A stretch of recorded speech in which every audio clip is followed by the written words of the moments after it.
பெரிய ஆம்பளை தைரியசாலி, அவன் இங்க வந்து போட சொல்லு. வருவான், பேய் மாதிரி வருவான், இறங்கி செய்வான்.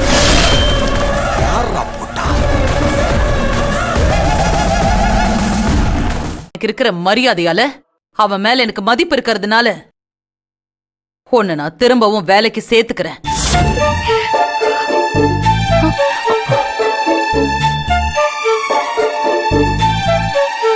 இனிமே எப்படி நடந்துக்கணுமோ அப்படி நடந்துக்க.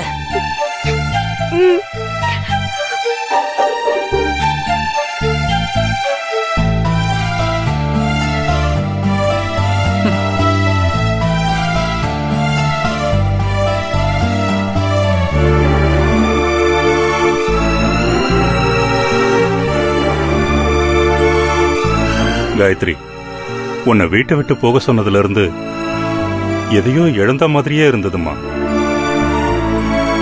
இப்போ உன்னை திரும்பவும் வேலைக்கு சேர்த்ததுல இழந்தது திரும்ப கிடைச்ச மாதிரி என் மனசு ரொம்ப சந்தோஷமா இருக்குமா. இனிமேலாவது ஆதிசங்கரிக்கு பிடிச்ச மாதிரி நடந்துக்கம்மா. கண்ணம்மா, காயத்ரியை கூட்டிட்டு போங்க. வா வா.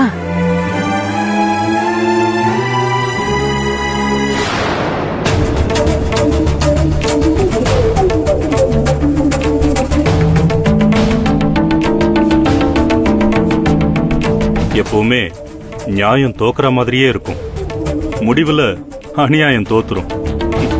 நான் சொல்றது கரெக்ட் தானே? அதனால எப்பவுமே நியாயத்து பக்கம் நிக்கிறவங்களுக்கு தான் மரியாதை.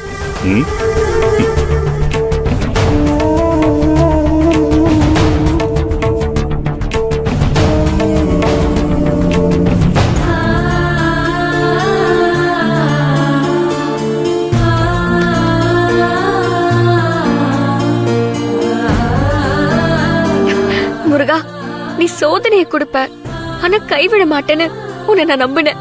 அந்த நம்பிக்கை வீண் போகல. ரொம்ப தேங்க்ஸ் முருகா. நான் யார பார்க்க முடியாம போயிடும்னு நினைச்சேனோ அவரையே கண்ணு முன்னால வர வச்சு அவர் மூலமா மறுபடியும் என்ன இந்த வீட்டுக்குள்ள நீ சேர்த்துட்ட. என்னோட நம்பிக்கைக்கு நீ மறுபடியும் உயிர் கொடுத்துட்ட. என்னோட விதி இனி இந்த வீட்டுல மருமகளா வாழணும்னு இருக்கு. அத நீ எனக்கு புரிய வச்சுட்ட.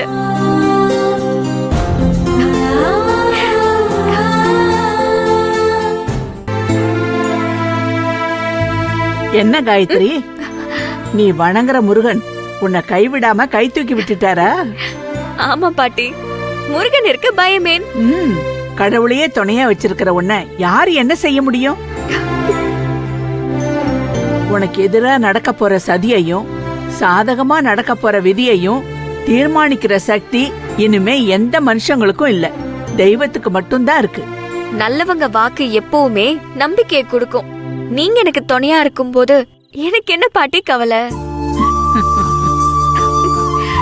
காயத்ரி, உன்கிட்ட ஒரு விஷயம் கேட்கணும்னு இருந்தேன்.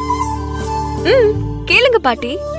பக்கத்து பில்டிங்ல உனக்கு வேலை வாங்கி தரேன்னு நான் சொன்னதும் வேலை பணம் இருக்கிற இடம் இதை யார் வேணாலும் கொடுக்கலாம், ஆனா இது ஏன் வீடுன்னு சொன்ன.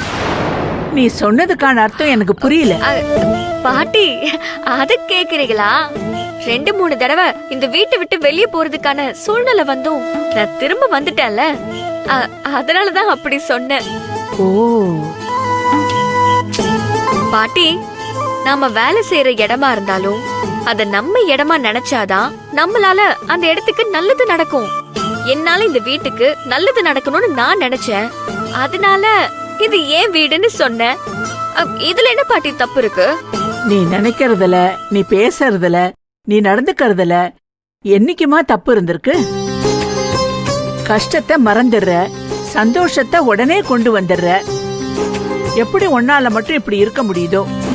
பாட்டி, கஷ்டமான நேரத்துல கூட நம்மள சந்தோஷமா பாத்துக்கிறதுக்கு ஏதாவது ஒரு வழி இருக்கான்னு தான் யோசிக்கணும். அதை விட்டுட்டு கஷ்டத்தையே நினைச்சு கண்ணை கசக்கிட்டு இருக்க கூடாது. சந்தோஷமா இருந்தாலும் சரி, துக்கமா இருந்தாலும் சரி, இதுவும் கடந்து போகும்னு நம்பிக்கையா இருக்கணும்.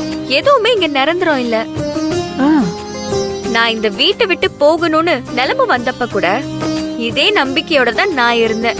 உனக்கு வாழ்க்கையோட அனுபவம் பத்தலன்னு நினைச்சேன். ஆனா இப்ப சொல்றேன், வாழ்க்கைய வாழ்ந்து முடிக்க போற என் அனுபவத்தை விட வாழ்க்கைய வாழ ஆரம்பிக்கிற உனக்கு பக்குவமும் வாழ்க்கைய பத்தின புரிதலும் அதிகமாவே இருக்கு காயத்ரி. இப்படி ஒரு அழகான அறிவான பொண்ணு என் பேத்தி ஸ்தானத்துல கிடைச்சதுக்கு நான் ரொம்ப கொடுத்து வச்சிருக்கணும். பாட்டி